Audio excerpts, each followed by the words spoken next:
Hi hello friends, welcome back to my channel ఖతర్లో మీ తెలుగమ్మ. ఎలా ఉన్నారండి? అందరు బాగున్నారా? నేనైతే చాలా బాగున్నాను. మీరు కూడా బాగుండాలని మనస్ఫూర్తి కోరుకుంటున్నా.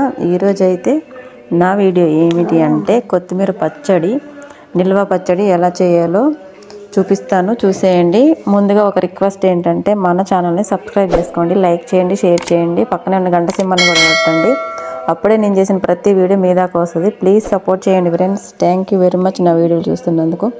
ఇప్పుడైతే ముందుగా నేను 2 కట్టలు పెద్దవి అనమాట కొత్తిమీర అయితే తీసుకొని క్లీన్ చేసుకున్న తర్వాత శుభ్రంగా కడుక్కొని అప్పుడు ముక్కలు కట్ చేసుకొని మనకు కావాల్సినంత సైజులో పొయ్యి మీద అయితే పెద్ద గిన్నె పెట్టుకొని దాంట్లో కొంచెం నూనె అయితే వేసుకొని ఈ కొత్తిమీర అంతా వేసి మగ్గించుకోవాలన్నమాట. ముందుగా ఏంటంటే ఇది నిల్వ పచ్చడి అనమాట. నిల్వ పచ్చడి కాబట్టి నాకు ఎక్కువ రోజులు ఉండదు, కాబట్టి నేను ఇట్లా చిల్లులు గిన్నెలో వేసి వడగట్టేసి మామూలుగా ఉడికిస్తున్నాను. మీకు ఎక్కువ రోజులు నిల్వ కావాలి అనుకుంటే ఒక పేపర్ వేసి శుభ్రంగా కడిగేసిన తర్వాత ఒక పేపర్ వేసి, న్యూస్ పేపర్ ఉంటుంది కదా, లేదంటే మంచి క్లాత్ వేసుకొని దాని మీద ఫ్యాన్ కింద ఆరబెట్టుకొని అప్పుడు మీరు ప్రాసెస్ అనేది స్టార్ట్ చేయండి. ఇలా పెద్ద గిన్నె పెట్టుకున్న తర్వాత కొంచెం నూనె ఎక్కువ వేసుకొని బాగా వేపుకోవాలన్నమాట, మగ్గించుకోవాలి. సిమ్లో పెట్టి, పొయ్యి అనేది సిమ్లో పెట్టి వండుకోవాలన్నమాట. ఇది అనేది చెల్లి అయితే తొందరగా మాడిపోతుంది. ఇది లేత ఆకు కదా, కొత్తిమీర ఆకుకూర కాబట్టి తొందరగా మాడిపోతుంది. ఇలా వాటర్ అంతా ఇంకిపోయి కొంచెం మనకి ఫ్రై లాగా అయ్యేదాకా వేపుకోవాలన్నమాట. మీకు కావాలంటే చిటికెడు పసుపు వేసుకోండి, లేదంటే అవసరం కూడా లేదు.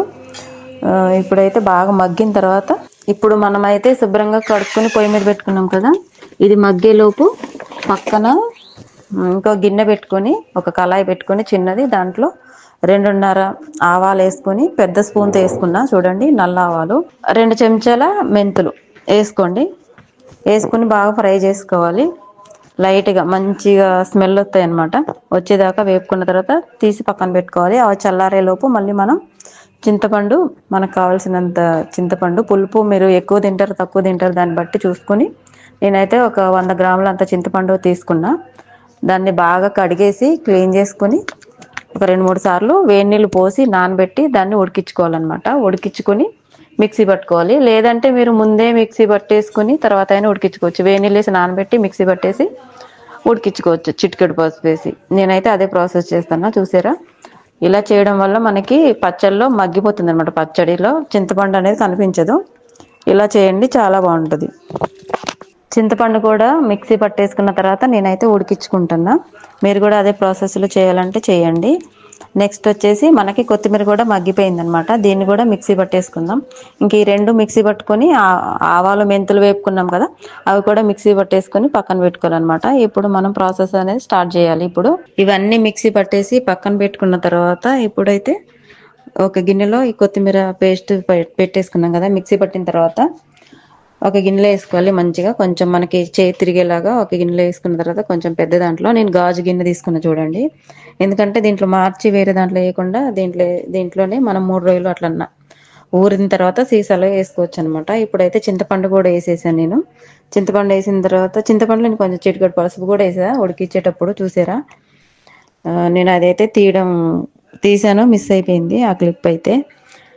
ఇప్పుడు అన్నీ మంచిగా కలుపుకోవాలన్నమాట. 4 కప్పులు నేను కొత్తిమీర తీసుకున్నా కదా, అది మగ్గి కొంచెం అవుతుంది కాబట్టి మనకి పేస్ట్కి తగ్గట్టు, ఇప్పుడు కొత్తిమీర పేస్ట్కి తగ్గట్టు నేనైతే 1 కప్పు కారం తీసుకున్నా, 1/2 కప్పు ఉప్పు తీసుకున్నా. ఆవాలు మెంతులు మనం తీసుకున్నాం కదా, 2.5 చెంచాల ఆవాలు, 2 చెంచాల మెంతులు అనమాట.